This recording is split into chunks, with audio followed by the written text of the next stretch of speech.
Welcome back to my channel. Thank you for watching, subscribing, liking, commenting, and just listening to those videos. This is of course part 2 of the video about Crimea, and I hope you enjoy.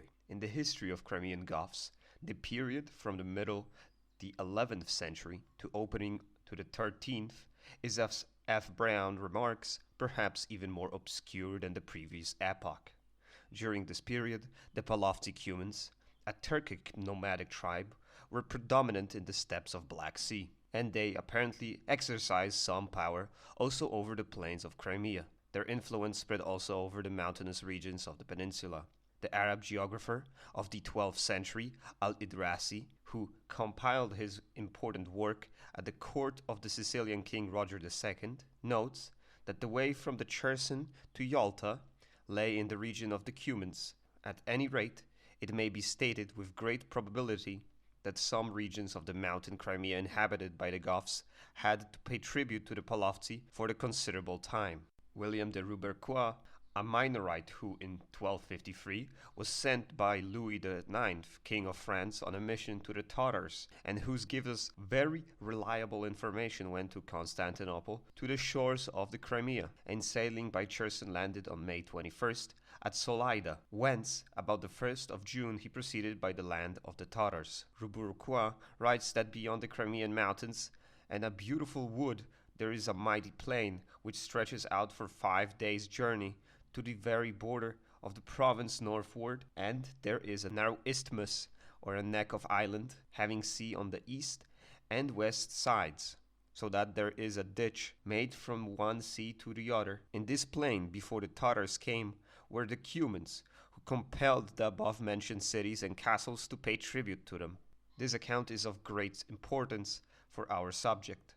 At first sight, it might seem that Roubercois' account referred to a rather later epoch, i.e. the middle of the 13th century. But we must not forget that the Tatars made their appearance in the South Russian steppes and in the Crimea, putting an end to the Palavcian predominance there. Early in the second decade of the 13th century, in other words, only 30 years before Roubercois collected his information, according to notes in Greek Synaxarium discovered by Archimandrite Antoninus in one of the manuscripts of the library in the island of Kalki near Constantinople, the Tatars made their first raid in the Crimea on 27th January 1223. Therefore, Roubercois' statement deserves serious attention. Apparently, for a number of years, some at least of the Gothic possessions in Crimea were dependent upon the Palavci, who exacted tribute. In a monograph on the Goths in the Crimea, Tomaszek, the famous Gothic stronghold, Doros, was probably founded by the Cumans. It goes without saying that the predominance of the barbarians in the South Russian steppes considerably hampered trade relations between the coast of the Black Sea in general and the Crimea in particular. However, according to the life of Saint Antoninus the Roman, for the opening of the 12th century, we have a very interesting evidence of coming to the Novgorod of a Hellenized Goth from the Crimea. A Russian chronicle relates that in 1106, Antoninus came by water to Novgorod the Great from Rome.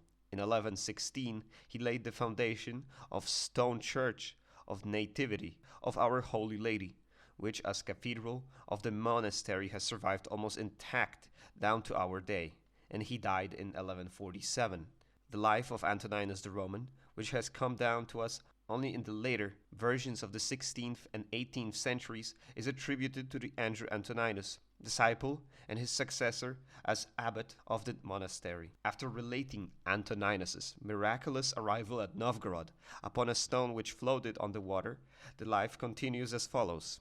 The holy man landed from the stone and went to the city. There he met a Greek merchant who spoke Roman, Greek and Russian. Antoninus asked him about this city, and the Goth told everything in detail to the holy man. Hearing these stories from this Greek, the holy man rejoiced in his soul. Then the holy man asked the Greco-Goth and said, "This merchant is of very great importance for our subject. He spoke Latin, Greek, and Russian. He is called in the tale a Greek, and what is particularly interesting, a Goth or a Greco-Goth. And the merchant was of course a Hellenized Goth, who owing to his commercial relations with Novgorod had become acquainted with the Russian tongue. In the 12th century, this Goth could have came to Novgorod only from the Crimea, where at the time the Goths dwelt. Of course, after a long period of Byzantine influence, they became very familiar with the Greek language. Thus, early in the 12th century, the Crimean Goths who spoke Greek, safely passing among the South Russian nomads, were traveling for commercial purposes to the far-off north, i.e., they took part in Russo-Byzantine trade. It is most probable that Cherson, which was direct communication with Constantinople and Asia Minor, was the trade center in Crimea, whence commercial operations spread to the north, but generally speaking, the Cuman predominance must, as has been pointed out, have hampered and interrupted trade relations between south and north. Under the year 1167, a Russian chronicle states that the Polovtsi, going to the cataracts, began to do mischief to the Greeks. This passage refers, of course, to Greek merchants who journeyed to the Dnieper from Constantinople or Cherson and who were attacked by the Polovtsi in the Dnieper cataracts. There is also a well-known passage in the old Russian epic, The Tale of the Host of Igor, about Gothic girls singing on the shore of Blue Sea. This is also referred to be the period of Cuman predominance in the south, i.e., to the end of the 12th century. The passage is as follows. Thus, for the fair maidens of the Goths sang on the shore of the Blue Sea, tinkling in Russian gold. They sing the time of the bus, they cherish the revenge for the Sharokan. By comparing this passage with the other references in this epic, you may conclude that the Blue Sea means the Sea of Azov. The Gothic maidens, i.e., girls of the Crimean Goths, were perhaps carried off by the Polovtsi in one of their incursions to the shores of the Sea of Azov, which at the time belonged to the Polovtsi. Some scholars have believed that these girls were forced to attend Cuman festivals and celebrate in the song the deeds of Cuman chiefs. Another passage in the same epic shows that girls were carried off in Russo-Cuman conflicts of the time. In this passage, we find that this time it was the Russians who, after their first victory over the nomads, carried off the fair maidens of the Polovtsi. Setting aside various opinions as to what was the Russians' gold in which the Gothic girls were tinkling, I shall say a few words on their song of the time of the Rus. At present, the opinion has been almost abandoned that this name means the Polovtsian Prince Bolush, mentioned in Russian chronicles under the year 1054 or 1055. In the song of Times of the Bus, some scholars are now inclined to see recollection of early Gothic struggles with the ants, when the Goths were still dwelling in South Russian steppes, i.e., late in the 4th century, and particularly an episode related to Jordanes in his Gothic history. Jordanes says that the Ostrogothic prince Vinatarius, after the victory over the ants, as a terrible example crucified their king, named Boz, together with his sons and 70 nobles. Following other commentators on Jordanes' narrative, Ashakmetov thought it was very probable that the song of Gothic girls referred to Vinitarius. Struggle with the ants, he adds, perhaps Boz is not a Russian name. The Count of Provence, who in 879 became king of Burgundy. For my own part, I may add that in its Greek form, this name is given by Constantine Paphragenitos as Bosv. Tomaszek compares the name in the tale of the host of Igor Bus with that of a Bulgarian chief Busa, who in 488 resisted Theodoric during his march on Italy. You might think, what is this text talking about? And you just spent 10 minutes to listening about how Polovtsi and Russians are kidnapping each other's women. And that's about it. That's the political structure of the steppe at the time. Cumans come in, they push some Pechenegs into the part of Ukraine and Romania, and now they are the overlords of Crimea. That is the northern part. And they kidnap the Goths, they kidnap the other nomads such as Pechenegs or Russians, and sell them for money into slavery, which is nothing new on the steppe. There is also a mention of the church that was built by this Gothic traveler, this Gothic holy man, Greco-Goth, whatever, And it says in the text that the church remains to modern day. And this book was written in 1936. And you can imagine what happens after 1939, 1941, the German army invades, destroys Russia, and this church was destroyed as well, and there's a reconstruction of it staying in the same place. So yeah, when the book says up to modern day, up to modern standard, it's not the modern standard anymore, so don't confuse it. According to Rubicki account quoted above, we learned that in the 12th century, most of Crimea, including the Gothic Climata, paid tribute to the polity. In other words, during this period, Byzantine authority in Peninsula was in a state of decline. The Byzantine government could not submit easily to such a situation and must have taken some measures to restore its prestige. Of course, we are focusing on Crimea, but you can imagine that in the 11th century, we have this thing called the Turkmen invasion of Anatolia, and no wonder they were losing control over unimportant regions, well, that is Crimea and part of Italy. Those places, Crimea still stayed in the hands of the empire, but Italy fell to the Normans. Normans after that also invaded into Albania, into Epirus, and took part of Greece, but that didn't last long. So yeah, they had to focus on Anatolia, retaking Anatolia, instead of taking care of their third-grade provinces even. Unfortunately, our sources are silent on this subject. But perhaps it may be possible to discover in sources some hints of a temporary restoration of Byzantine authority in the Crimea in the second half of the 12th century. Manuel Komnenos, 1143 to 1180, in 1166 issued a novella on the interrelations between God and the Father and Jesus Christ, which was engraved on a stone slab and placed in Saint Sophia. This novella gives solemn title of the emperor in a form that we have not met since the period of Heraclius, i.e., since the 7th century. The preamble of the novella read as follows: Manuel, emperor faithful in Christ God, Paphragenitus, autocrat of Romans, most pious, ever revered Augustus, Isariacus, Caecilius, Amerinius, Dalmatius, Ugricius, Bosniacus, Chrobatiacus, Lazicus, Ibericus, Bulgaricus, Serbicus, Zicaricus, Azaricus, Gothicus. Guided by God, heir to the crown of the great Constantine, etc. In this title, the Goths, Gothicus, are mentioned among many other peoples. In this pompous title, a purely formal list of names for the emperor's greater exaltation, and perhaps unconnected with the real situation of his epoch. Or does it reflect the real state of things in the empire in the 12th century?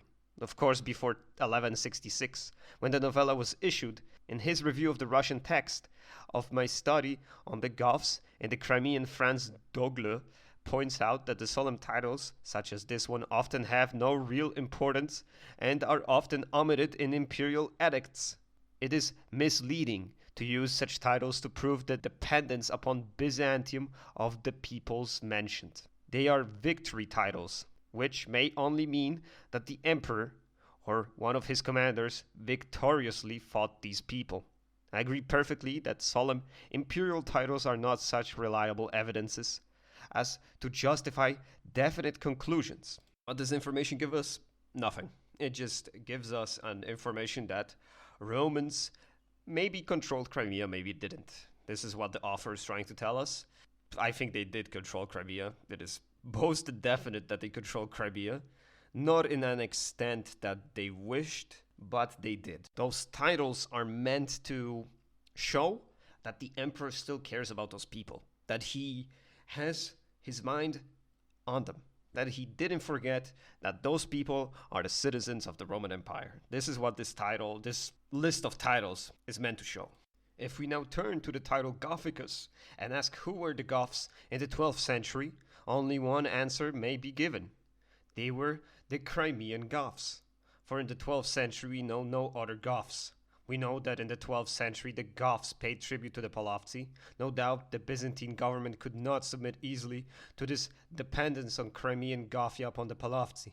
Therefore, I am inclined to interpret the title Gothicus in the novella of 1166 as a proof of the fact that for a certain time in the 12th century, At any rate, before 1066, Byzantium succeeded in restoring its power over the Crimean Goths, after freeing them from dependence on the Palavci. It is well known that in some other places, for instance in the Danubian region, Manuel was successfully fighting against the Palavci before 1166. There's another indirect indication of the increase of Byzantine power under Manuel on the northern shore of the Black Sea, namely in the treaty concluded in 1169 between Byzantium and Genoa, in which the emperor grants exceptionally favorable trade privileges to Genoa within the empire. Among other clauses, we read the following: Genoese ships may traffic in all region of the empire except Rosia, that is Russia, and Tamakurakan, unless special permission to this effect is granted by our majesty. Since trade settlement Rosia lay, in my opinion, on the lower Don, and Tamakurakan in the Kerch Peninsula, it is obvious that Manuel felt himself the master not only of the northern coast of the Black Sea, but also of the Azov Sea. It is very probable that his strong power in the far-off north was connected within the sources of the Palavci in the Crimea.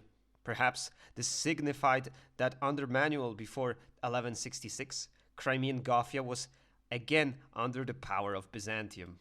There is something interesting about the Cuman Gothic relations, that they don't conquer the way the Khazars or Pechenegs do.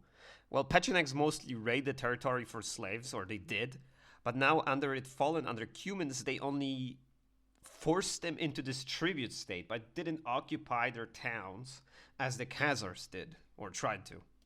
Also, we don't get any information how did Byzantium begin to control back those towns.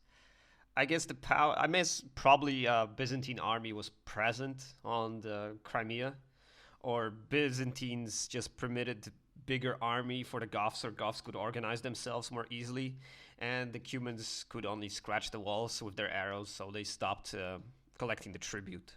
It is not explained how Palavci stopped getting the tribute from the Crimea. At the end of the 12th century, a change of great importance occurred in the political life of Crimean Gothia. It is broke from its political dependence upon the Byzantium, and its 13th century came under the control of the new Empire of Trebizond, which was established in 1204.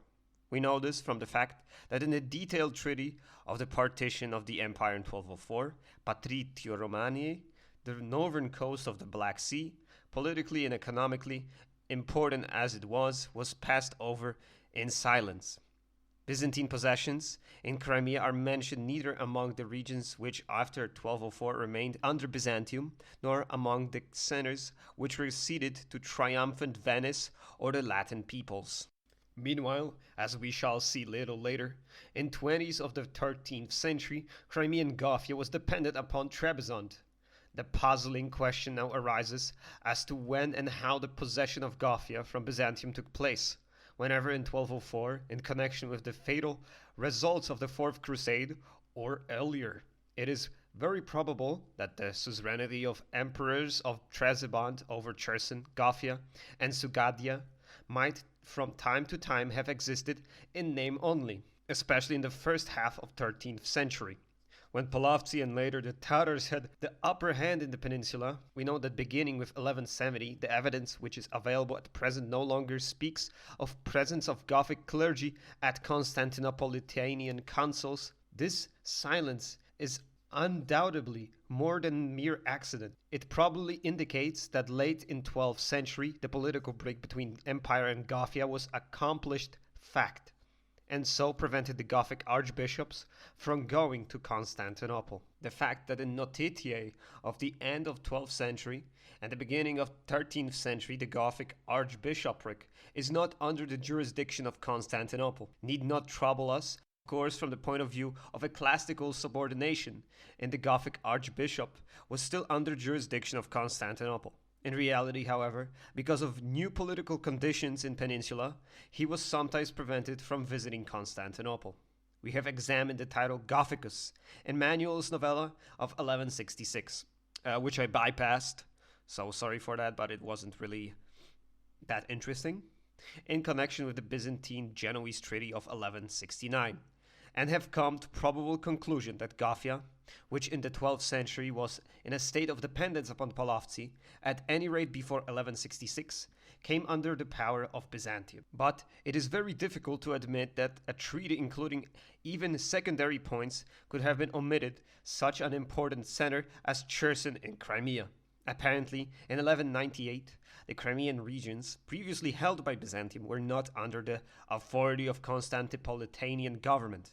If in 1198 the Crimea was already out of reach of Byzantium, it is not all surprising that the Crimean possessions are not mentioned in so-called Patricio Romaniae in 1204. Some scholars, however, believe that Crimea shook off the power of Constantinople in 1204.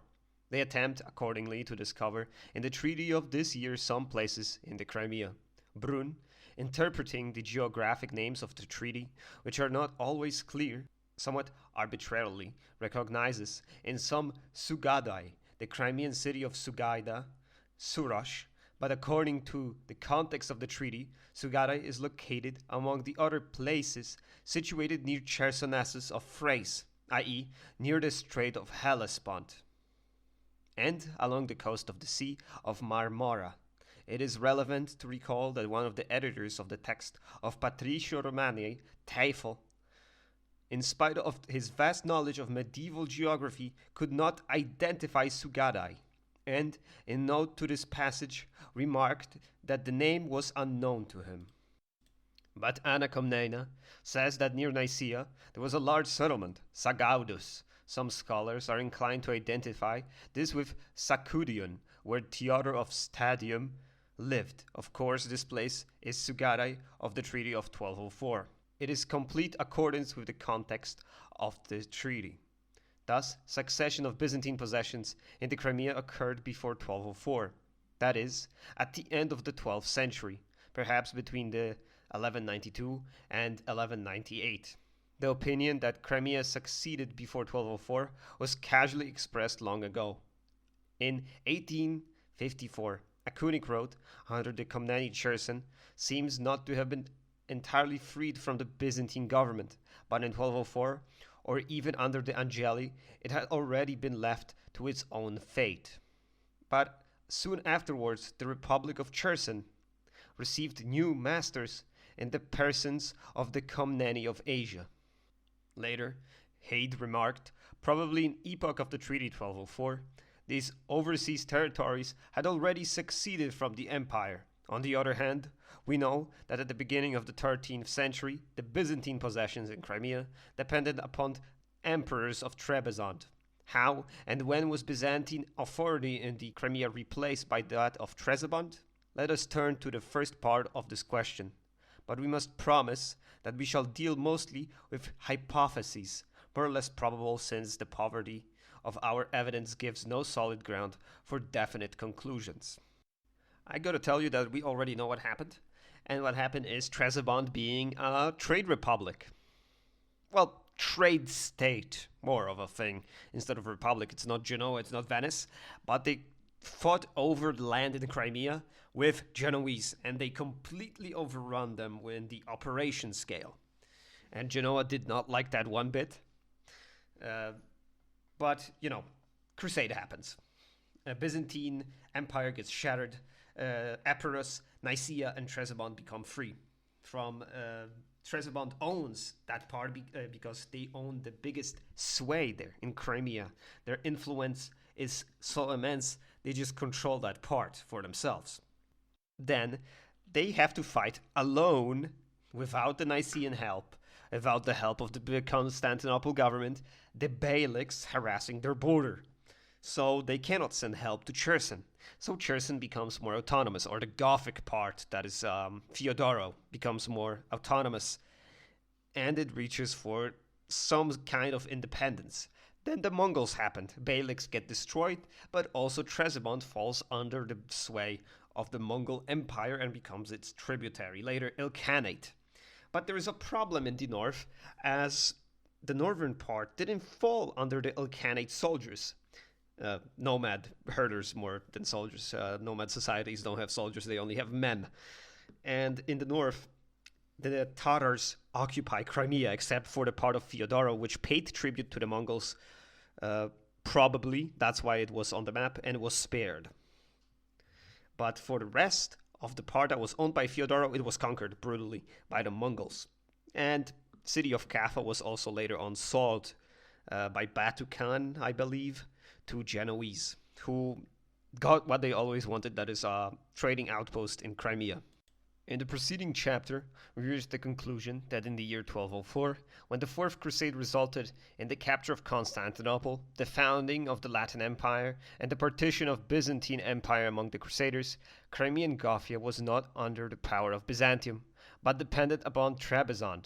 The Empire of Trebizond, proclaimed under the dynasty of the Great Comneni in the very year of the founding of the Latin Empire, became for the 13th century one of the three Greek centers which for a long time were to uphold the traditions of Hellenism. These three were the Empire of Trebizond, the Empire of Nicaea, and the Despotate or Principality of Epirus, whose despot Theodor Angelus in 1222 conquered Thessalonica and proclaimed the short-lived Empire of Thessalonica 1222 to 1230.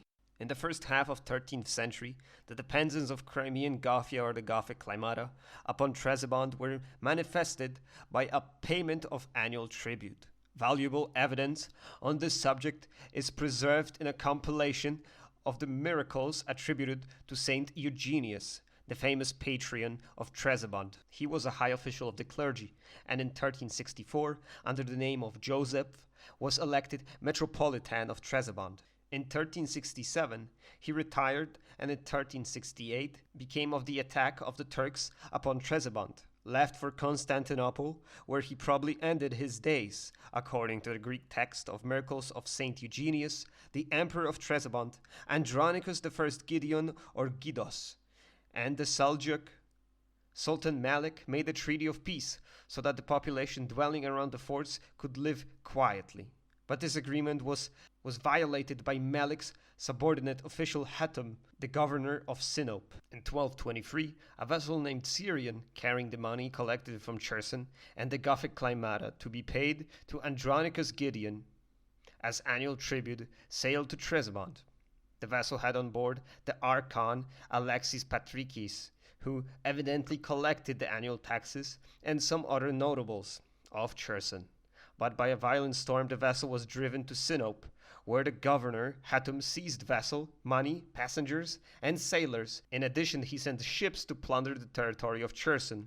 When the news reached Trebizond, Andronicus, angry at the violation of the treaty of the Sultan and the damage caused by Hatem, dispatched a fleet and troops against Sinope. They landed at Karusa, not far from Sinope, and plundered the whole district right up to the harbor. They slew or captured the crews of the ships laying in the harbor. The relatives of these crews and the commanders of these ships revolted against the governor and heaped him with injuries. Instead of retaliating, Hatem sent envoys to Trebizond to make peace.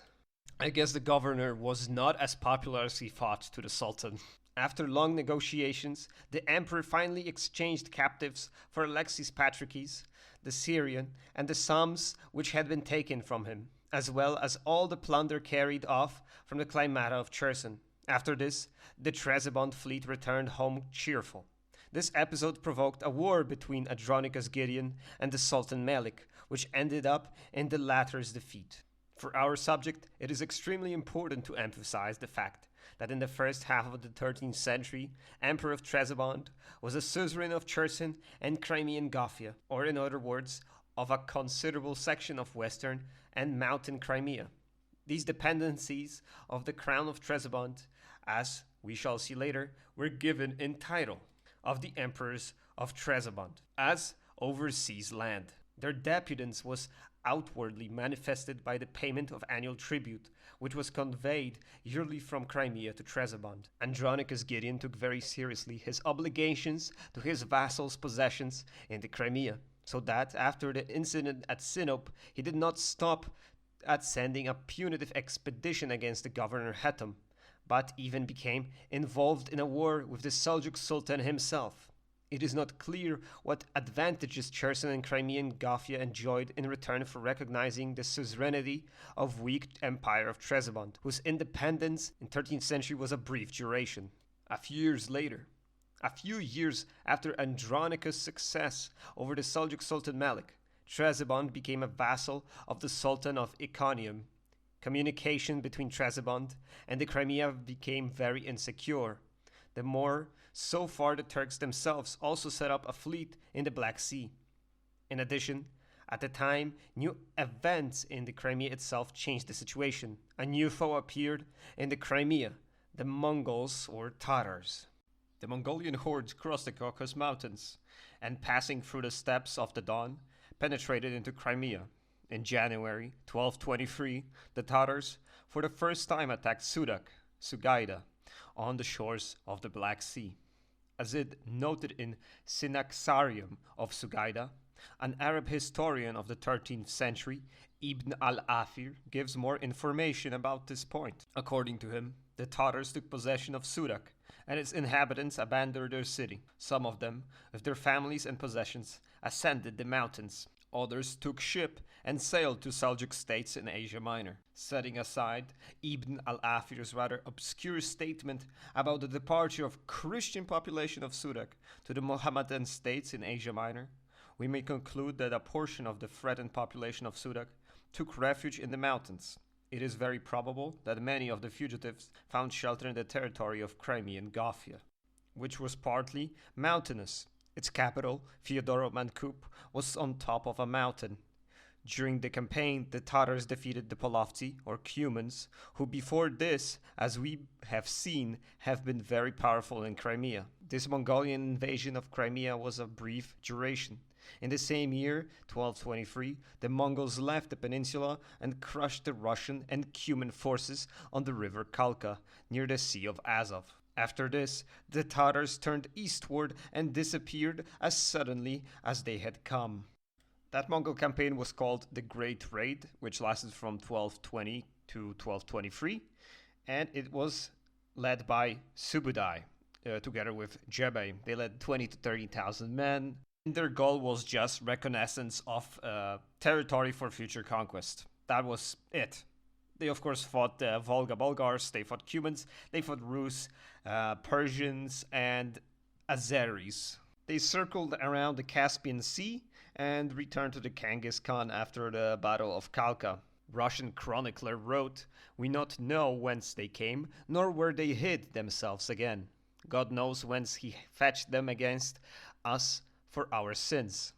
It is very interesting to note that after the departure of the Tatars, trade and commerce were re-established in Crimea. Probably during the first very short visit of the Tatars to Crimea, the territory of Gothia was not invaded. 15 years later, in 1238, the Tatars once more visited Crimea. This was the epoch of famous campaign of Mongolian Khan Batu. It's written here Mongolian Khan Bati, not like Beatty, it's just like Y at the end. I don't know why I had to mention that, but enjoy that information. Mongolian Khan Batu against Russia. An enormous territory was conquered by the Tatars, who in 1240 sacked Kiev, and their irresponsible rushed westwards, crossed the Carpathians into Hungary and Poland. But in Bohemia, Batu was checked. He retreated and retraced his march to the lower Volga. This was the beginning of the Tatar yoke in Russia. Parallel to this mainstream of the invasion, the Tatars once more appeared in Crimea. According to the Synaxarium of Sudak, already mentioned in 1239, the Tatars once more visited Sudak and plundered the city. But 10 years later, in 1249, they left Sudak, and the city solemnly celebrated its liberation. Gothia was also invaded and devastated by the Tatars. Sanduno Marino Sr., who died about 1337, summarizing under the year 1242 all devastations inflicted by the Tatars, mentioned Gothia among other countries. One of the greatest Byzantine scholars and writers of the 14th century, Nikephoros Gregoras, also related that among the peoples neighboring on the lake Meotius and dwelling on the shores of the Black Sea, who in the 13th century were invaded by the Tatars, were the Goths. Nonetheless, the whole Crimea was not really conquered. However, the Tatars firmly established themselves in the eastern part of the Crimea, along the shores of the Black Sea, from Caffa to Sugaida, with a Tatar governor resided at Solkat, in the interior of the country, 1 day's journey on post horses from the shore. Sugaida was, at the time, a very important economic center for trade with the south Constantinople, Trebizond, and the coast of Asia Minor, as well as a very active intermediary port for trade with Central Asia. Other regions of Crimea were obligated to pay tribute to the Tatars, Gothia among them. F. Brown wonders whenever the Goths had only to pay tribute to the Tatars on whenever the dependence was greater. Our evidence is scanty and fragmentary, but, in my opinion, in the 13th century the dependence on Crimean Gothia upon the Tatars consisted only in tribute. There is no indication whatever that the Tatar governor resided in Theodoro Mangup in connection with the creation in the 13th century of a huge Mongolian empire stretching from the Pacific in the east to the Adriatic Sea in the west, and the establishment for a considerable time of order and safety all over the colossal territory of new state. The mysterious depths of Central Asia and the Far East were open to Europe. Many missionaries and traders streamed into Asia, and by reason of manifold results of their remarkable discoveries and achievements, they may be regarded as the real predecessors of Christopher Columbus and Vasco da Gama. The best known travelers of the 13th century were John de Plano Carpini, William de Rubruk, and Marco Polo. Plano Carpini, a Franciscan monk who passed for Russia in 1246 on a mission from a pope to the Mongol-Cuman at Karakoram in Central Asia, did not touch Crimea and made no connection of Goths, but he has preserved an oral statement of his companion and interpreter, Friar Benedict de Paul, in which the name of the Goths is given. The statement, in Plano Carpini's version, runs as follows. The friars journeying through Comania had to their right the land of the Saxons, whom we believe to be Goths, and they are Christians, then the Alani, who are Christians, then the Gazari, who are Christians, then the Circassians, and they are also Christians. Thus, according to Plano Carpini, Benedict de Paul identified the Saxones with the Goths. Plano Carpini himself mentions the Sassi among many other peoples conquered by the Mongols, but Benedict de Paul was wrong in identifying the Saxons with the Goths. His Saxons and Plano Carpini's Sassi must have been a North Caucasian people dwelling on the river Terek, Cherkasy, Sassones Saramatiae, in the tabula Peutigariana. In Ptolemy, still later, in Laconis Chalcosendilies, I hate those Greek names, I absolutely despise them, sorry for misreading them, Sassoni, or the Sassoni, in some other sources, who together with the Circassians became later fanatical Muhammadans, apparently the name of the German people, the Saxons, caused Benedict to make the mistake. Only one German people lay on his way eastward, the Goths, in the Crimea. However, he knew that somewhere in the south of the Eastern European steppes the Goths existed. Otherwise, he could not have identified them with the Saxons. On 21st May 1253, William de Rubercoir with his companions and interpreter landed in Solida, that is Surosh, from Constantinople. As we have said above, he's not only give us an extremely interesting description of the Crimea, including the mention of the Goths, but he also makes for the first time a statement valuable at first glance, that the Goths used the Germanic tongue. Rubercoir's description runs as follows. There are high promontories on a seashore from Chersona onto the mouth of Tanais. There are 40 castles between Cherson and Solida, every one of which almost has its proper language, among whom there are many Goths who spoke the Teutonic tongue. Quarum idioma est Teutonicum. Beyond the said mountains, towards the north, there is a most beautiful wood growing on a plain full of fountains and freshets, and beyond the wood there is a mighty plain continuing 5 days' journey unto the very extremity and borders of this said province northward, and there is a narrow isthmus having sea on the east and west sides, therefore, thereof, insomuch I don't know if he's joking or that's a real thing, but if he is, that's a terrible joke right there, based on the historical record. That there is a ditch made from one sea onto the other. In the same plain, before the Tatars came, were the Cumanians, Comani, want to inhabit it, who compelled the foresaid cities and castles to pay them tribute. But when the Tatars came, the great multitude of the Cumanians entered into that province and fled all of them onto the seashore.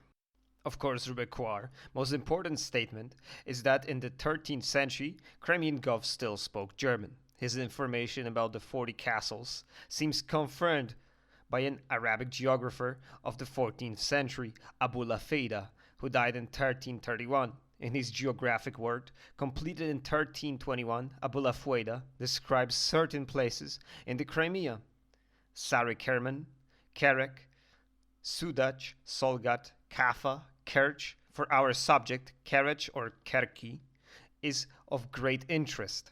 Abu Lafayda writes, Kerek or Kerki in the 55th degree and the half of longitude and the 50th degree of latitude.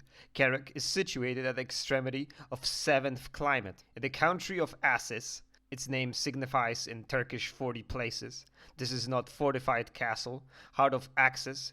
Indeed, it leans against a mountain, which cannot be scaled. On the mountain is a plateau where the inhabitants of the country take refuge. This castle is some distance from the sea. The inhabitants belong to the race called As. Interesting name the Arabs have for those people, I must say. In the neighborhood, there is a mountain which rises high in the air and is called Decatır, Çatır in Turkish. This mountain is visible to vessels sailing on the Crimean Sea. Kerek is located north of Sarıkerman. Between those two places is about a day's distance. In his description, Abu Lafayda considers Kerek a single settlement, which is perfectly correct. We know that Kerek, or Kirikeir, is now Çufuktkele. Rubequar, on his journey through the Crimea from the Sudak, did not visit personally the western part of the peninsula, and therefore took Kaikir, which is a name meaning 40 places, for 40 different castles. Perhaps we deal here with an earlier use of the name Kekurer, when it signified not one single place, but the southern part of the Crimea between Cherson and Sulaida. The name was later limited to one place, namely the present Çufuttkale. Whether or not this was really the case, we do not know. In this connection, Rubequar's statement that the Crimean Goths used the Germanic tongue perhaps loses some of its authenticity, which at the first sight seem undoable. Rubequar himself failed to visit Gothia. He did not hear the Goths speak, and he received his information by hearsay from some inhabitants of the Crimea, most probably at Solaida. But in any case, Rubequar's description rightly reflects the very heterogeneous population of Peninsula, where almost every one of the 40 castles spoke its own language. We are all well assured that juxtaposition of various races has always been a characteristic feature of the ethnic composition of Crimea. It is relevant to emphasize here Abu Lafayda's very interesting statement about the Alans, that is, asses, dwelling in the neighborhood of Cherson, or in other words, including very probably some part of Crimean Gothia. In this connection, it is not amiss to say a few words about the Epistle of Theodore, Bishop of the Alans, to Constantinople, and the bishops living therein. This document belongs to the year 1240, or thereabouts, and gives a very interesting data on the Alans dwelling near Cherson. Theodore was ordained Bishop of Alania by the Patriarch of Nicaea, Germanus III. He sailed to the place of his bishoprics via Chersonese and Bosporus, whence he sailed eastwards and landed somewhere on the Caucasian coast. But this was not the end of his exhausting voyage. From the coast he proceeded by land, and after 60 days' journey finally reached the confines of his far-distant flock. From there, Theodore wrote the epistle for our subjects. Theodore's passage about the Alans is very interesting. They dwell in the neighborhood of Cherson, but they were neither wanted nor voluntary settlers. They served the city as a sort of wall and fortified enclosure. They lived under very primitive conditions, scattered in the mountains, deserted places, and caves. having neither cattle folds nor huts. Thus, by the middle of the 13th century, the Alans lived in the neighborhood of Cherson and had to defend and protect the city against an enemy, probably the Tatars. It is hardly to be supposed that in the 13th century the Chersonesian Alans had to protect the city against Gothia, because as we know, the Gothic Climata and Cherson were both at the same time vassal possessions of the Trebizond. In addition, the common danger from the Tatars must have made them forget internal rivalry and friction. One thing is certain, that the Alans also occupied some portion of the territory of Gothia. Towards the end of the 13th century, the famous traveler Marco Polo, who spent many years in the Far East, mentions Gothia among other countries conquered by the Tatars under Batu. He writes, "The first lord of the Tatars of the Pontic was Sane, a very great and puissant king, who conquered Rosia and Comania, Alania, Lac, Menjar, Zik, Gothia, and Gazaria. All these provinces were conquered by King Sane. Before his conquest, these all belonged to the Comanians. All the missionaries journeying to the Far East were provided with special papal instructions and privileges. The chief aim of the popes at this time was to convert the pagan eastern peoples to Christianity and to bring back the schismatics to the bosom of the Catholic Church. Some papal instructions mention the Goths among other peoples. In a letter of Pope Gregory IX, 19th June 1239, to the Frabaceus Ordinis Minorium in the Terras Saracerorum Paganorum Grecorum Bulganorum Cumanorum Aliorumique Infelicum Profisambulentius. The name of the Goths is not even mentioned, but they are included among the all Ali Infidelis, because a letter of Pope Innocent IX, 22nd March 1245, which practically confirmed the instructions of the previous letter, reads as follows. And I can't read you the letter because it's all in Latin, and my Latin ain't that good, so I'm just gonna skip it, and there is no translation, so sadly we have to skip it. But it's what I read before, that is, it reads you, those are the included people of infidels in fractured Asia Minor, because it says Minorum, and it says pagans of Greeks, Bulgarians, Cumans, Ethiopians, Iberians, I guess Iberians like the Georgians, Alans, Gazororum, I don't know what are those, and there is Gothrorum, which are Goths, and they are only mentioned. And that is all that you get from this letter. In the 13th century also, Bartholomeus Anglicus, an English Franciscan, wrote a sort of encyclopedia which gives a good idea of the general culture of his day. This compilation was the most popular encyclopedia of that century, which has been called the Age of Encyclopedias, enumerating the countries in Eastern Europe. The author mentions Alania, Meotidas, Pauladis, Gothia, Dacia, Raetia, Germania, etc., but his authority is, as Isidore says. Bartholomeus, of course, refers to the Isidore of Seville, who lived in the 7th century and was the author of the Etymologies, another encyclopedia. If we compare the text of Bartholomeus with that of Isidore, we see at once that the former merely reproduced Isidore's text with minor modifications. Accordingly, Bartholomeus's mention of Gothia in the 13th century is of no importance whatsoever. Between 1204 and 1261, a new factor of great importance appeared in the Crimea, the Italian colonies, which after 1261 began to play predominant part in the political and economic life of the peninsula.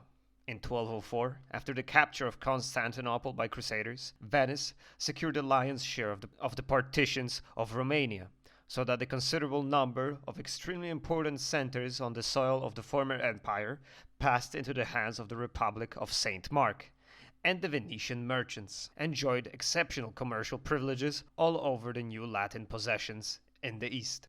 In the middle of the 13th century, the Venetians penetrated into Crimea. Of course, this was only bare beginning of the Italian penetration in the peninsula, because at the time, more powerful nations were in control there.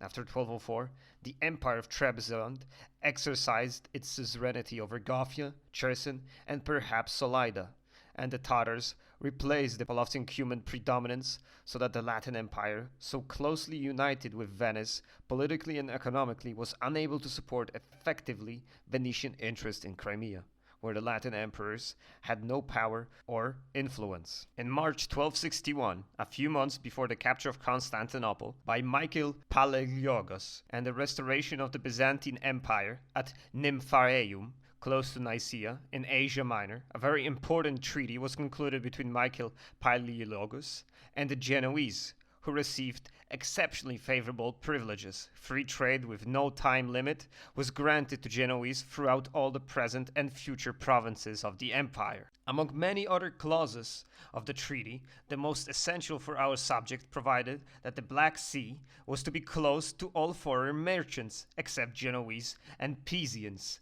the faithful subjects of Michael. This was the real offensive and defensive alliance against Venice, which put an end to commercial supremacy of the Venetians in Levant. With the year 1261 begins a new era in the history of Crimean Peninsula.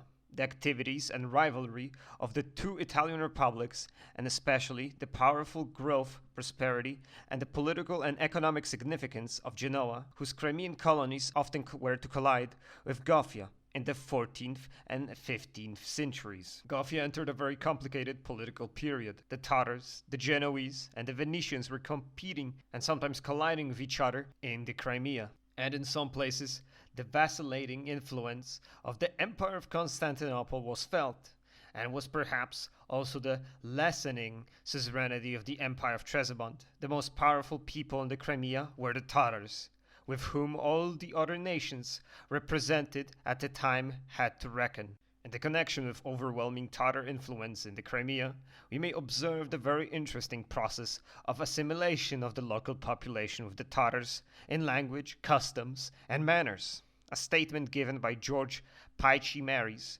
1242 to 1310, in his history of great interest and importance dealing with the period of Michael Palaiologos. Paichimeris writes, in the course of time, the people dwelling in the inland parts of the peninsula and neighboring countries, I mean the Alans, Ziki, Goths, Russians, and other different neighboring peoples, mixed with them, the Nogai Tatars. They adopted their customs, assumed their language and clothes, and became their allies. In 1263, the envoys of the Egyptian Sultan Baybar, the most famous of the Mamluks, arrived in Crimea.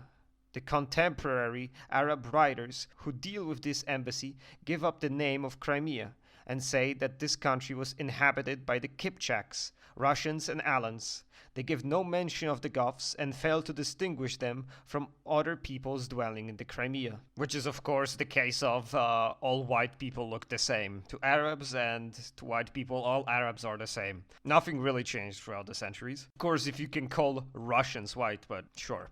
A document exists which states that on 23rd September 1277, Gaugalimo de Monti di Asti sold to Giovanni di Vado in Genoa for 80 libbre a swarthy she-slave by the name Gora, who came from Zykia. Perhaps we have here an indication that among the slaves sold in Crimea there were sometimes Goths. It is very plausible. Let us now turn to the statement which had been connected by scholars with the Crimean Goths, but which in my opinion must be eliminated from our evidence as based on an incorrect manuscript reading. In the beginning of the 14th century, a minor friar, John of Monte Corvino, one of the most intrepid and attractive friars, went as a missionary to China. I really like that they put attractive in the quotation marks. Oh, that's awesome. He was a founder of the Latin Church in China, became Archbishop of Cambaluc, that is Peking, and died there about 1328. In the first letter, dated 8th January 1305, and narrating his missionary success in China, he refers to the roads leading to the Far East.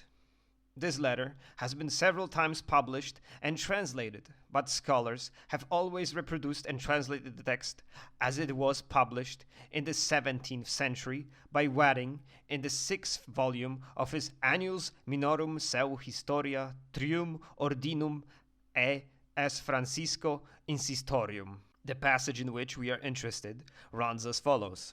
As for the road hither, i.e. to China, I may tell you that the way through the land of the Goths, subject to the Emperor of the Northern Tatars, is the shortest and the safest, and by it the friars might come, along with the letter carriers, in 5 or 6 months. This is very interesting, though not very clear mention of the Goths has been referred to by scholars, and Tomaszek wrote that the way to the interior of Asia through the Crimea was not only shorter, but also safer than through Armenia. But in 1914, A.C. Moll republished Monteverno's letter. From this purpose, he studied its original manuscript, which is now preserved in the Bibliothèque Nationale of Paris, and discovered that Wadding, whom all the later scholars followed, erroneously transcribed the manuscript word Caffa as Gophorum. The passage under the consideration therefore really reads as follows: De via notifico quid per terram Coffai imperiatoris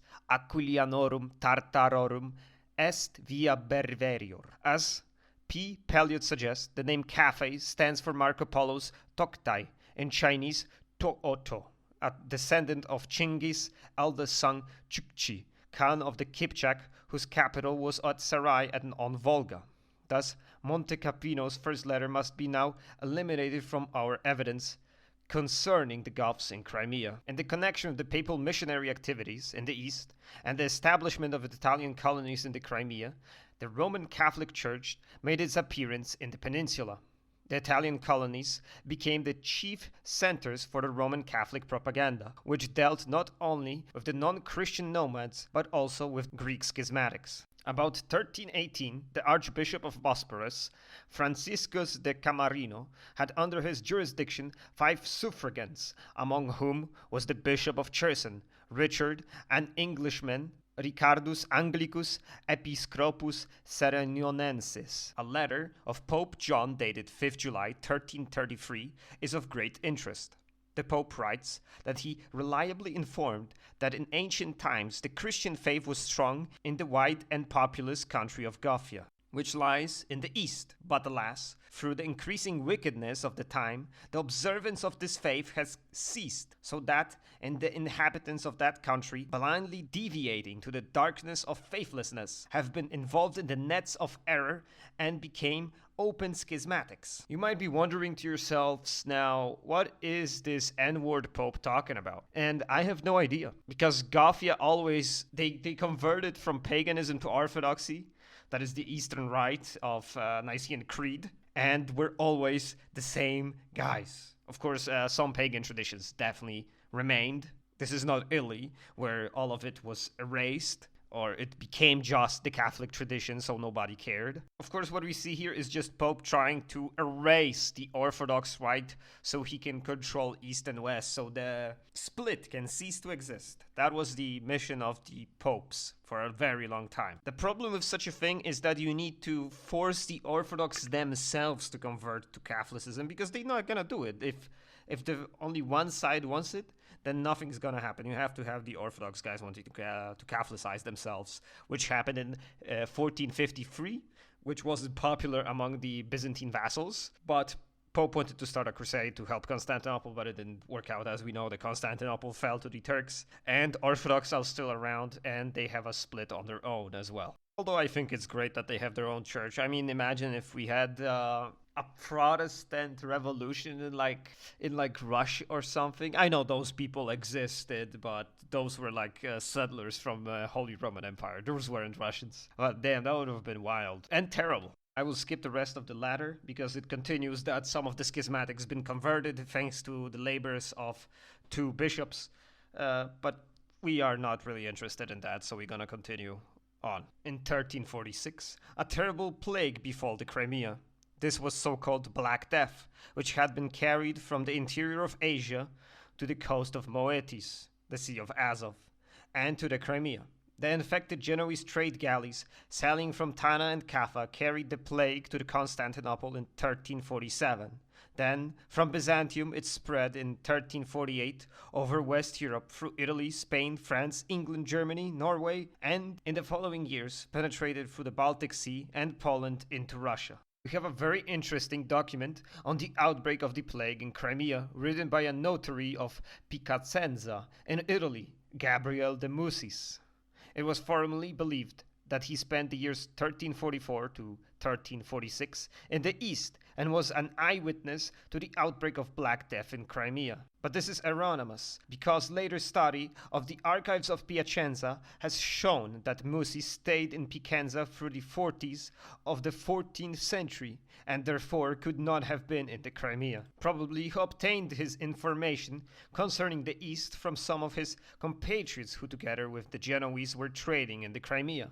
Gabriel de Musi relates that in 1346 in the east an enormous number of Tatars perished from an inexplicable disease. At the time, some Italian merchants expelled from Tana by the Tatars had taken refuge within the walls of Caffa, which was immediately besieged by the Tatars. A violent disease broke out among the besiegers, which carried off thousands of men. Driven to despair, the Tatars ordered the corpses to be thrown by machines over the wall into the city, and in order to spread the disease, therefore, and thus force the Genoese to surrender. Musi lists the names of many eastern peoples affected by the plague: Armenians, Tarsians, Georgians, Mesopotamians, Turks, Greeks, and others.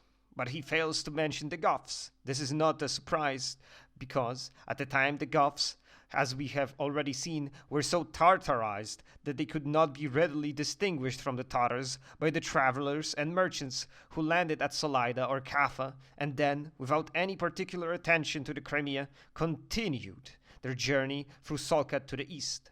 But to despise the silence of our evidence, you may be certain that the plague affected not only Caffa and some other places in the Crimea, but the whole peninsula as well, so that Gothia also undoubtedly lived through the horrors of the Black Death. Soon after the plague, a war broke out in the Crimea between Genoa and Venice. This war ended in 1355. Although successful in the field and in her diplomacy, Genoa was forced to give up her original plan of making Caffa the sole center of commerce in Crimea and on the shores of the Sea of Azov.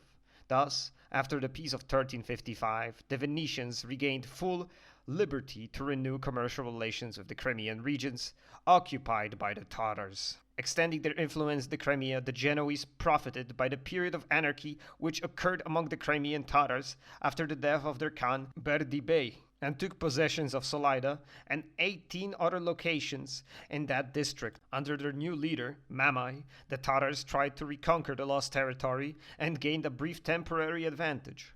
But Genoese won the day and in 1365 recaptured Salaida and some territory along the sea. Finally, after more conflict, a treaty was made between the Genoese and Tatars. This treaty is of great importance for our subject. First treaty was concluded on 28th November 1380. As a second treaty, almost identical in context, is dated 23rd February 1381. We may be almost certain that the version of 1380 was only the preliminary text of the treaty confirmed in February. The text published by Sylvester de Scavi in translation from the original Mongol text Lingua Ugaraseca, which, note asserts, was translated into Latin in 1383.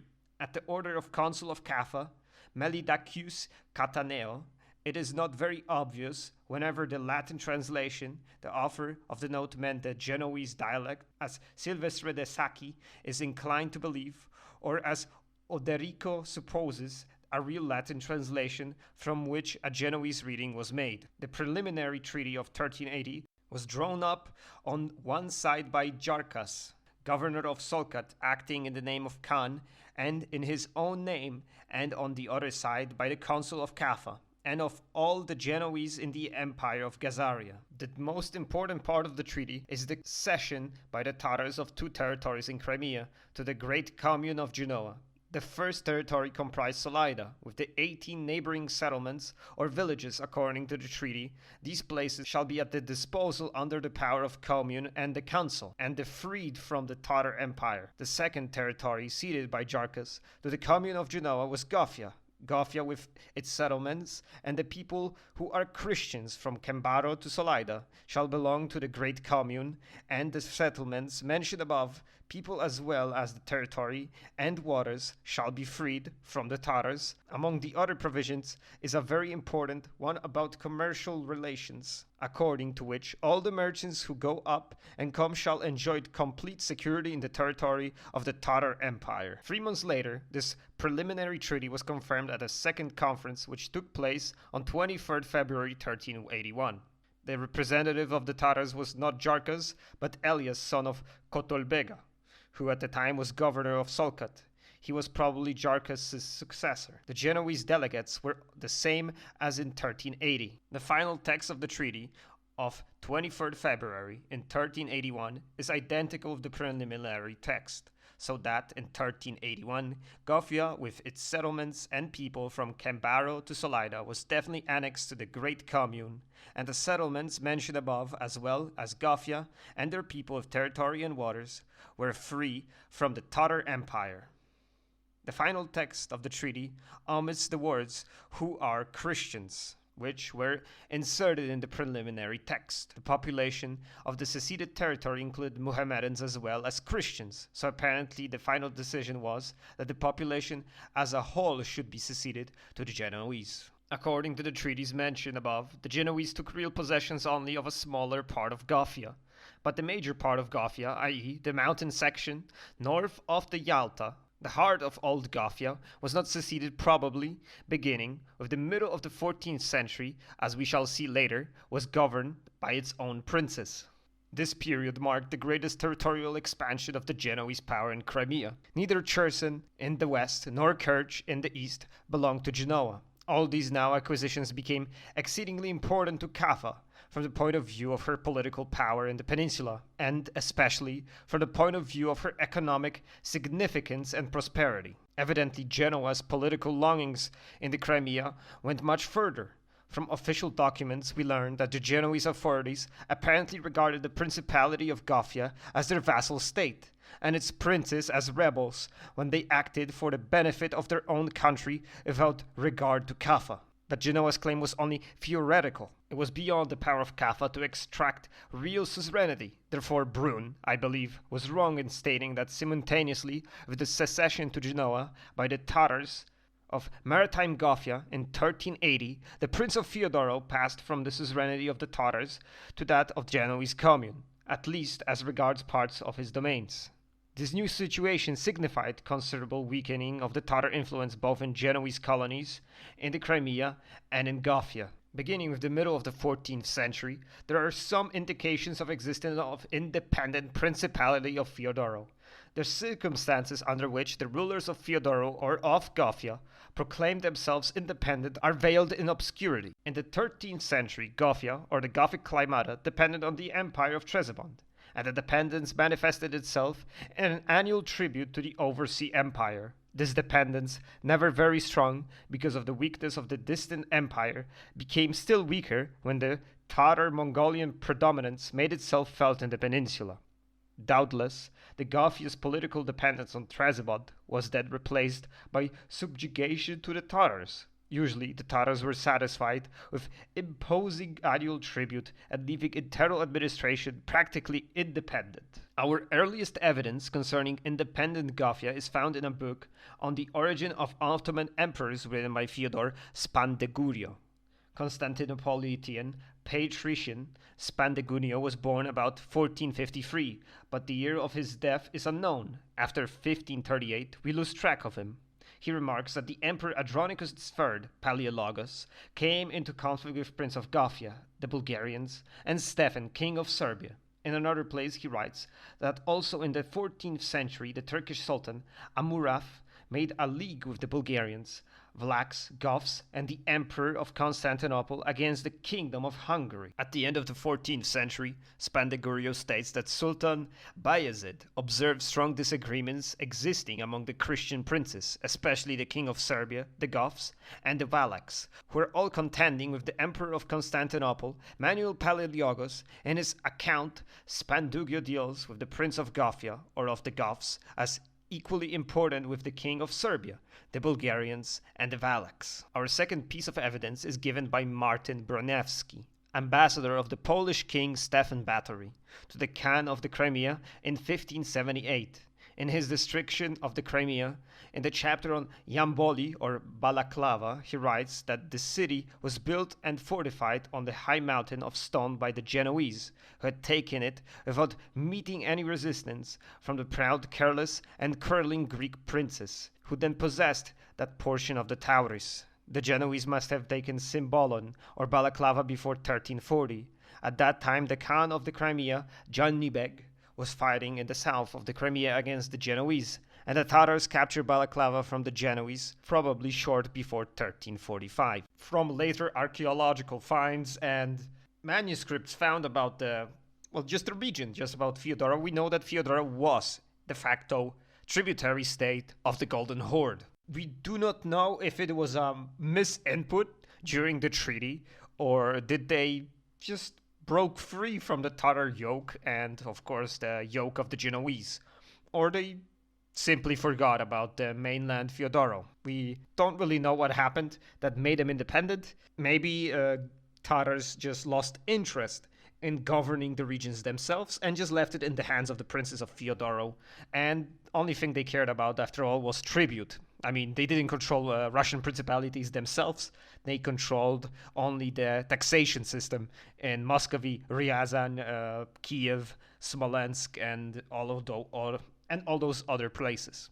At the end of the 14th century, the south of present-day Russia suffered severely from an invasion of Tamerlane. On 14th September 1395, he destroyed Tana and flourishing Italian colony on the Mount of the Don. He also devastated the Crimea. A very interesting document, which evidently refers to Tamerlane's invasion of the Crimea, has been recently published. Recently, 100 years ago, but sure. This is a rhetorical poem in verse containing 153 lines and devoted to description of Theodoro. The poem is titled The Story of the City of Theodoros by simple and most humble monk Matthew.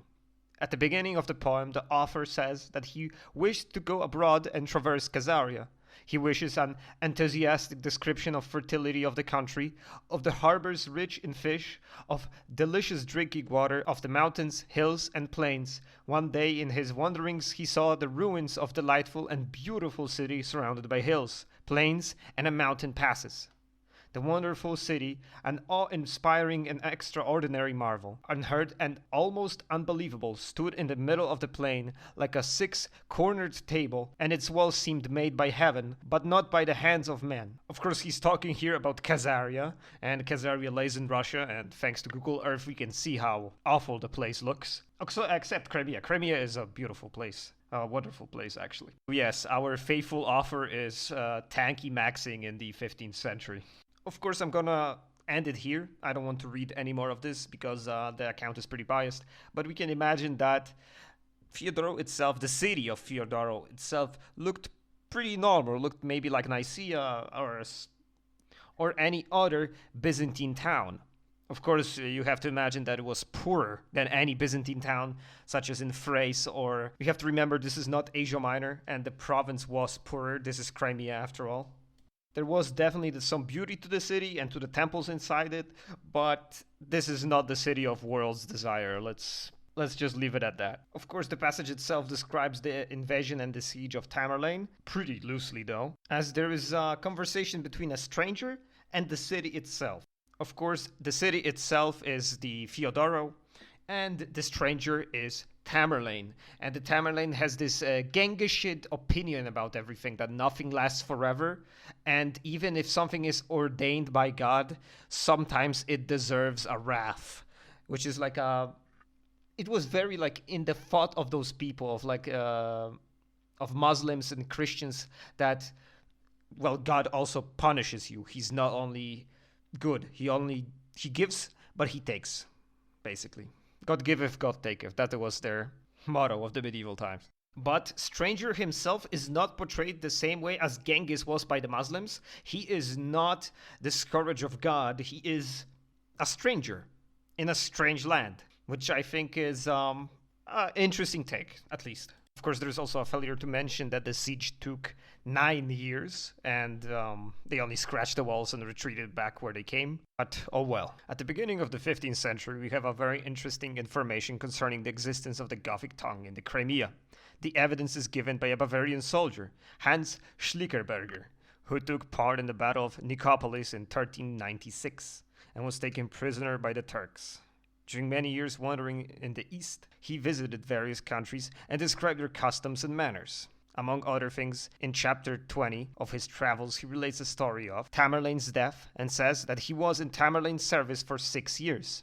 In the section on the Crimea, he mentions the country called Kipchak, with its capital Solkat, and gives a detailed and valuable description of Caffa. There is a city called Kerakeri, in a good country called Suri, but the infidels call it that. There are Christians of Greek faith in it, and there are good vineyards. It lies near the Black Sea, and in this country, Saint Clement was thrown into the sea. Close by is a city, called in the infidel tongue Serusherman. In a later chapter, Schlitterberger notes that the seventh tongue in Kufia tongue, Sparuch, which the infidels call that, the city Kerakeri of some manuscript variants, is of course Cefutkele, which has been discussed above. In the distorted form Sudi, we may no doubt recognize Guti, i.e. Gofia, where Kerakeri is found. This is the mountain section of the Crimea or Gofia, called by the Tatars Dat, the name given by Turkish tribes to a subject people. For the Kufia Sparuch, we have also another variant, Rufia. Schlickerberger's account consists of two parts. In the first is a distorted form. He gives the geographic term Gofia, which is well known and is confirmed by many other sources. Secondly, listing the tongues in which divine service is performed according to the Greek faith.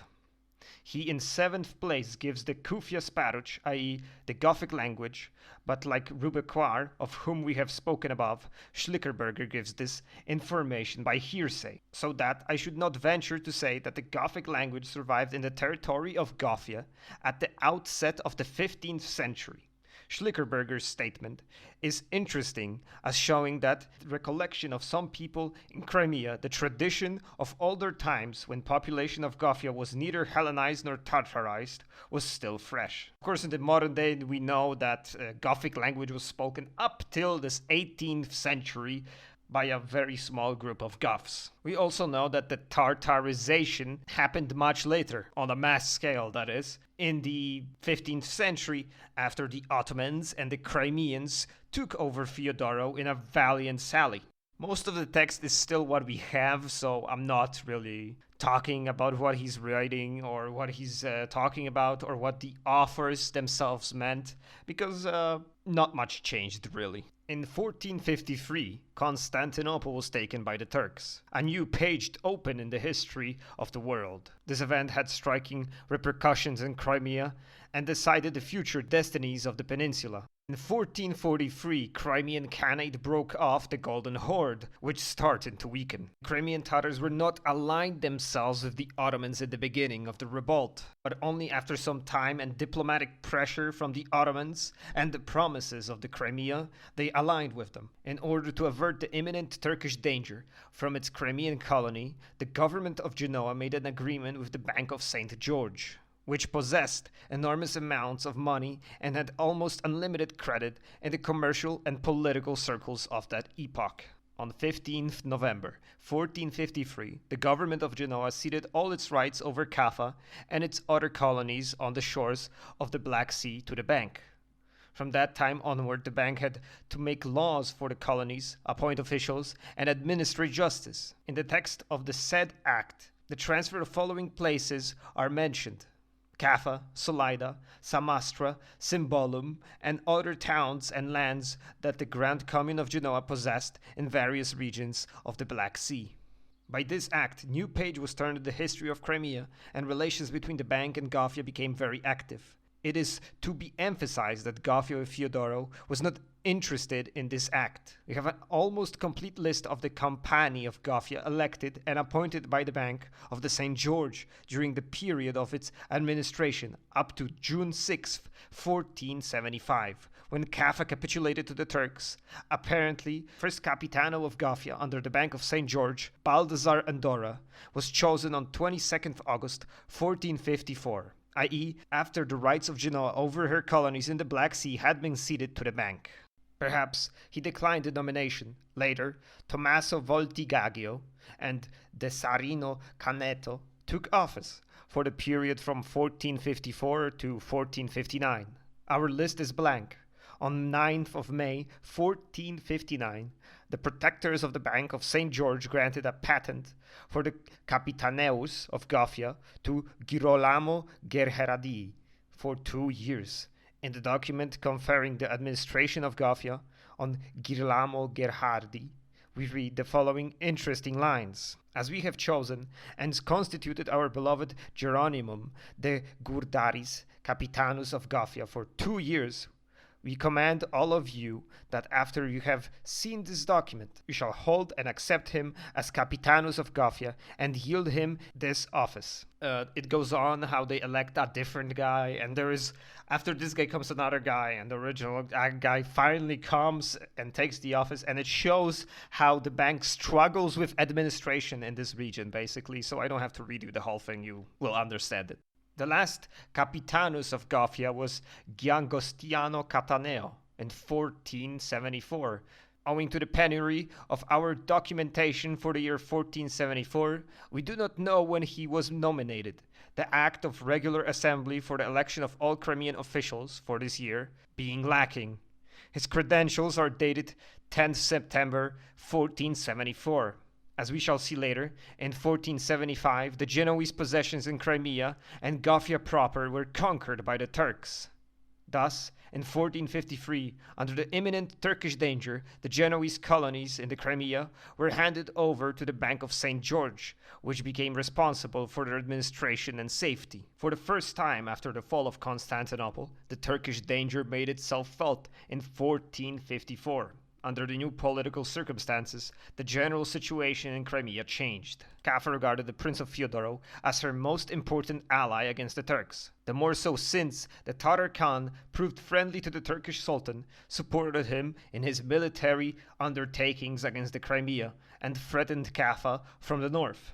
The Prince of Gaffa was forced to arrange his policy according to the new correlation of political forces under the Turkish menace to hold balance as best he could between the Genoese and the Tatars. Not only Caffa realized the importance of friendly relations with the Prince of Gaffa, the Turkish Sultan also realized their value for his own aggressive policy against the Crimea.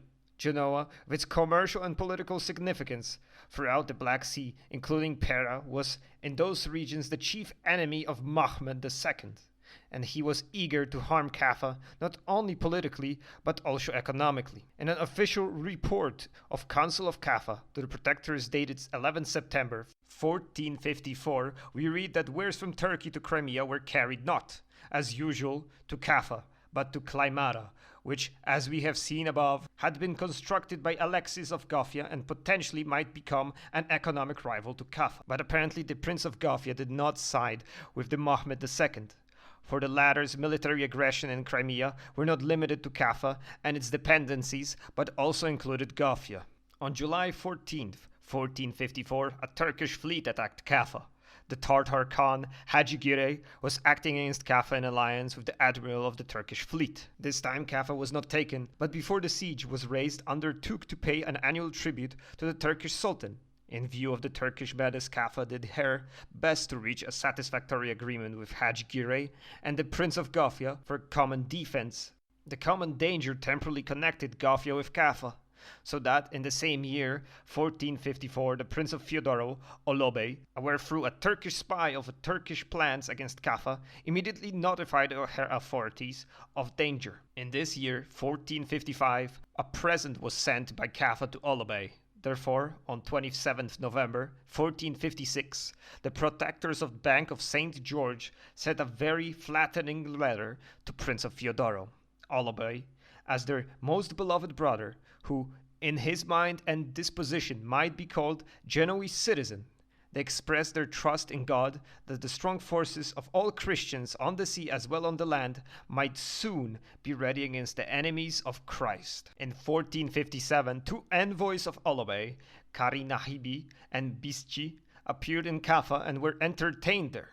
Although the protectors realized the importance of friendship with the Prince of Theodoro, they were not pleased to discover that he had learned of some secret instructions given to the authorities of Caffa. On 8 February 1458, the protectors wrote, "As we have learned that the Prince of Theodoro had informed about some paragraphs in Constitution given your predecessors, we urge you to take great pains that in this ignominy you may not befall you. You must keep all your deliberations absolutely secret, so that no one may get any knowledge of them, or even form of any plausible conjecture." In the same document, we have a very important statement about the commercial relations of Caffa and other places subject to Genoa, the weakness of Caffa, and the tremendous power of the Turkish Sultan. In 1465, a new prince appears in Gothia, whose name is given in both Italian and Russian sources. The Italian documents call him Saicius or Saikus, the Russians Isaggo.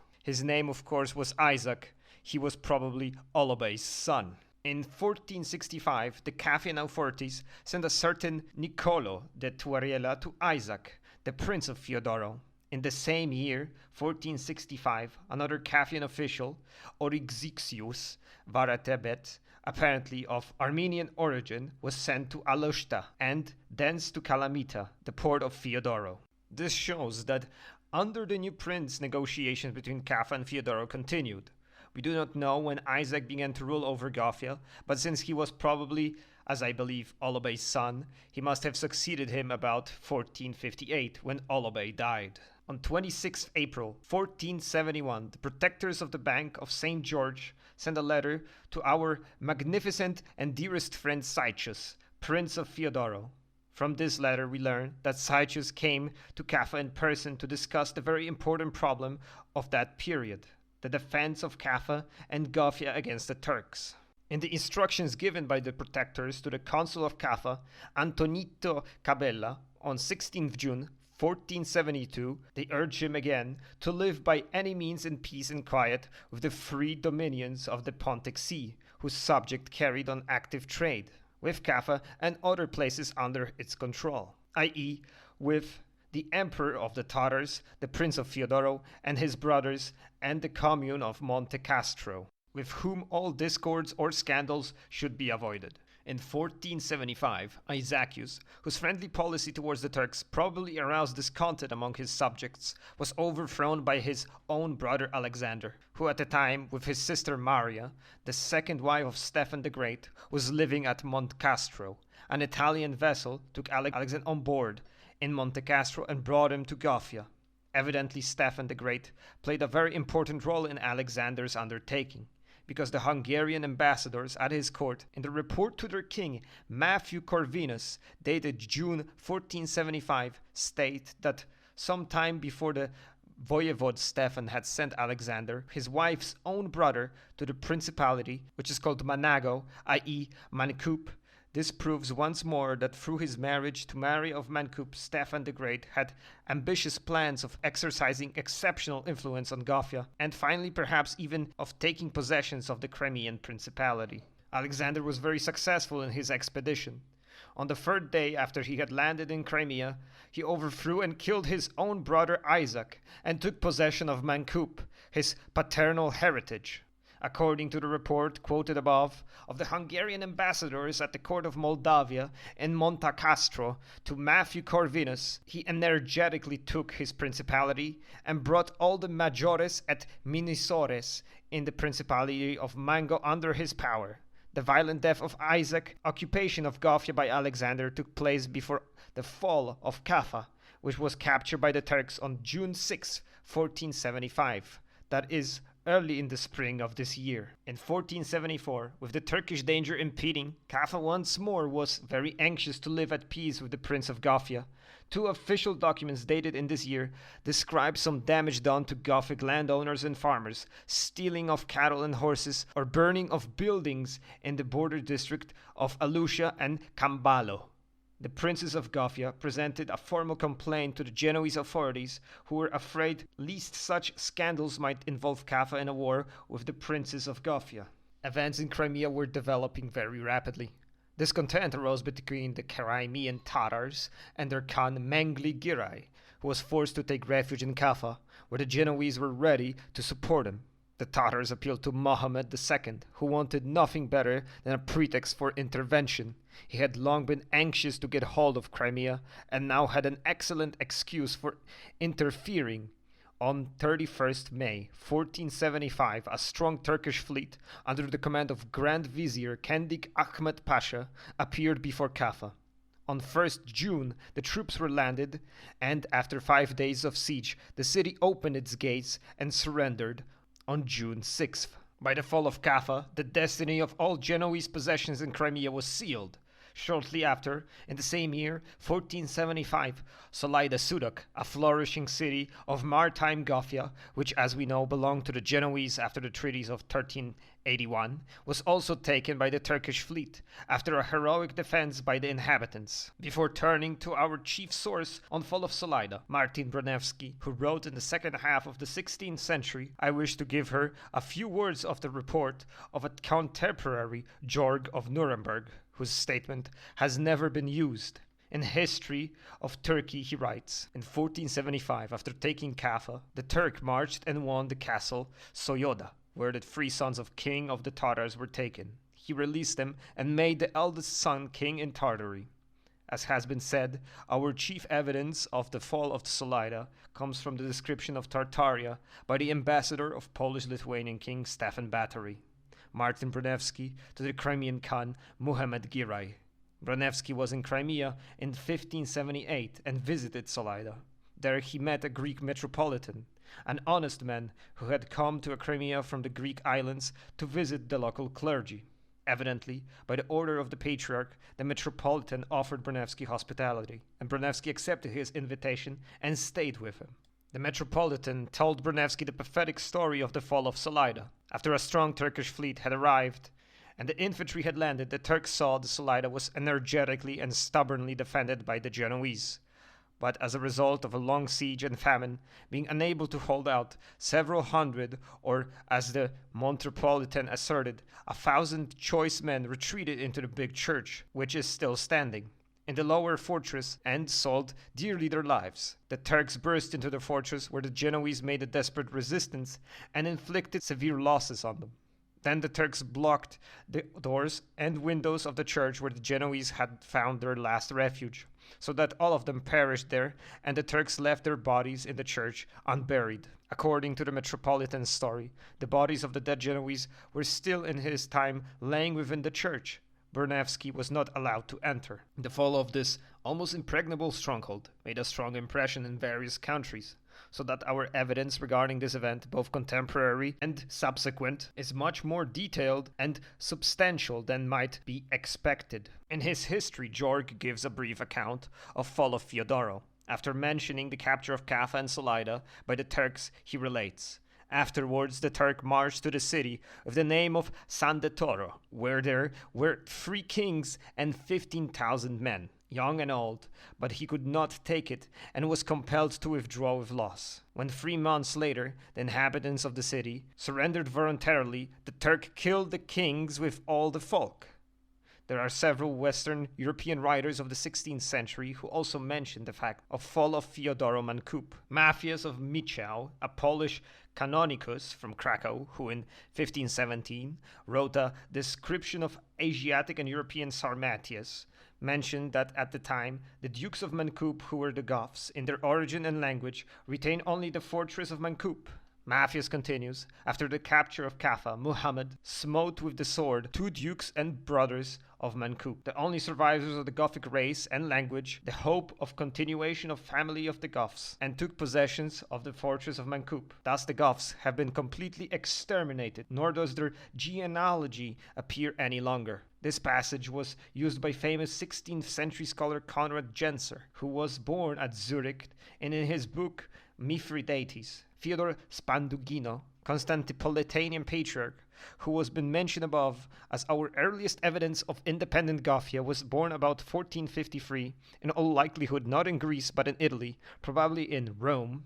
By nobility of birth, by his diplomatic and military talents, by his ardent patriotism, and especially by his profound knowledge of the Oriental affairs, he became well known at various European courts, where he was highly esteemed. He lived in Venice, France, Rome, and Constantinople. Mastering the Turkish language, he used the early Ottoman chronicles and the late Byzantine chronicles, which have not come down to us. The year of his death is unknown. After 1538, we lose track of him. There are 3 versions of his book on the Ottoman sultans, of which the third, edited by C. Caffas, is most important.